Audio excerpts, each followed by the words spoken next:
Então, continuando aqui a análise do livro, vamos usar o enredo do livro, né? Então, aqueles que não gostam de spoilers, aqui eu vou contar todo o livro. Então, se você é aqueles que não gostam de spoiler, mas também é um spoiler de 100 anos também, né? Passaram-se 100 anos, então não é tão spoiler assim, né? Não é igual o filme da Marvel. Então, aqui eu vou falar sobre o enredo da obra.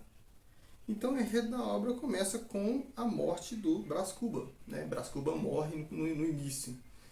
Então tem até que trecho que ele fala que não é um defunto autor, mas um autor defunto, né? Ou vice-versa. Então a primeira cena que tem é a morte. Então ele morre. E aí ele está contando para você com toda a sinceridade tudo o que aconteceu, os acertos, os erros, os detalhes da vida dele. E aí ele é um jovem, começa inconsequente, né? Então começa namorando as mocinhas ali do Rio de Janeiro. Tem um romance com Marcela.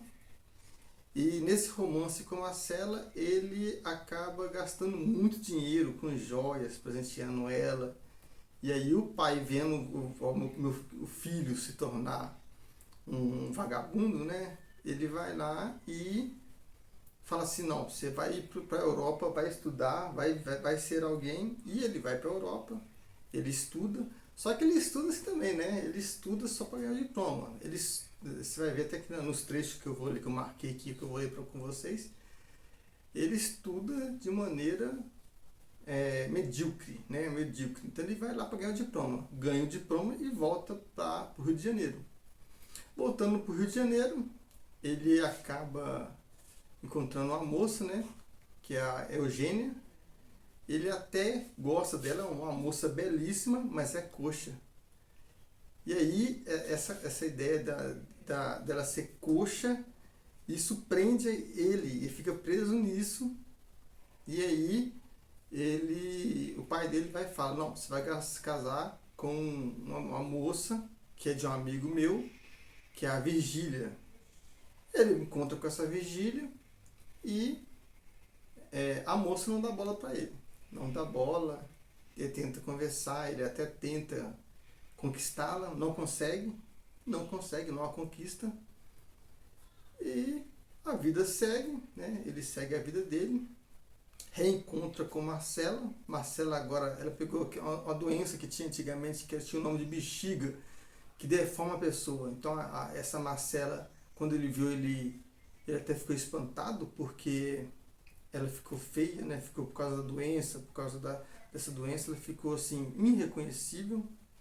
Então, ele ficou estupefato com aquela cena, né? Uma das cenas que eu achei até interessante, que eu reli o livro. Eu confesso que eu tive que reler o livro todo, né? Para poder fazer uma análise decente.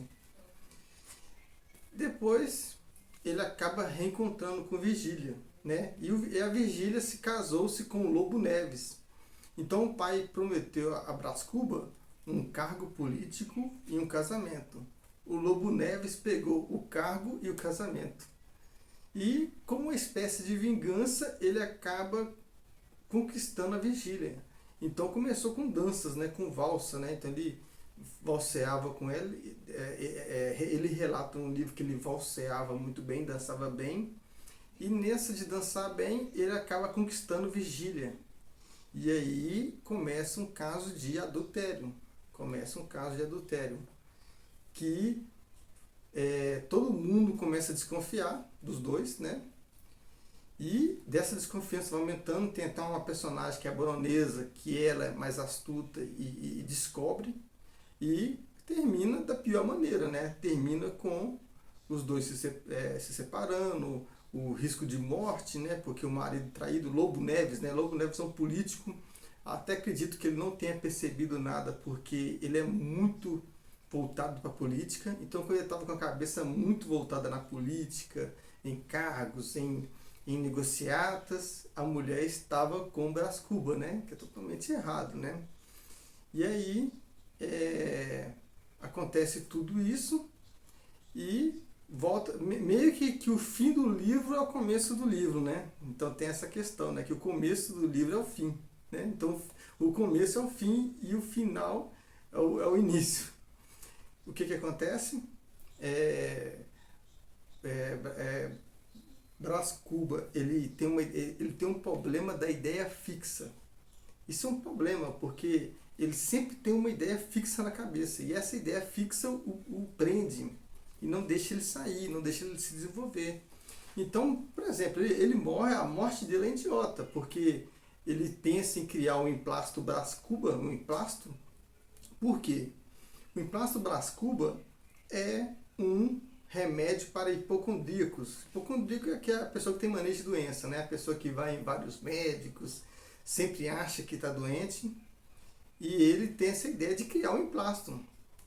E aí, ele, nessa ideia fixa de criar um emplasto, ele acaba morrendo por causa de um resfriado qualquer. Então ele pega um resfriado e morre com esse resfriado. Não vai ao médico, não busca auxílio e fica com essa ideia fixa de criar um emplasto. E nessa ideia fixa ele acaba morrendo. Né? Então ele mesmo diz na obra que quem mata, a sua morte foi causada pela ideia fixa de criar o emplasto. Então ele tem essa ideia fixa de criar o emplasto. E a história é essa. A história é essa. Tem alguns casos a mais, os detalhes, aí tem que ler a obra. Eu aconselho muito ler essa obra. Quem for assistir esse vídeo, que é só uma ajuda para você ter acesso à obra, né? E aqui eu vou ler um trecho que eu marquei, que eu achei interessante sobre essa obra, né? O homem só tem consciência da vida por meio da morte. Então você tem só consciência da sua vida, do caminho, se o caminho está certo, se está errado, se é bom, se é ruim, na perspectiva da morte. O mundo moderno meio que aboliu, não é que aboliu, né? Não encara de frente, esse tema da morte virou um tabu no mundo moderno. E não deve ser um tabu, porque a partir do momento que você tem uma perspectiva de morte, você reavalia sua vida toda. Então, por exemplo, faça um exercício você mesmo. Vamos supor que você faça um cálculo, vamos supor que você morra daqui a 5 anos. Aqui é só um exemplo, né? Não é que você vai morrer, não. É um exemplo. Morra daqui a 5 anos. O que é importante para você fazer nesses 5 anos? O que é importante? Então, é essa ideia, que o homem só tem consciência da própria vida ao fim dela. Então, é só no fim da vida que você pode ter a consciência de como está a sua vida. Ok? No mais, obrigado.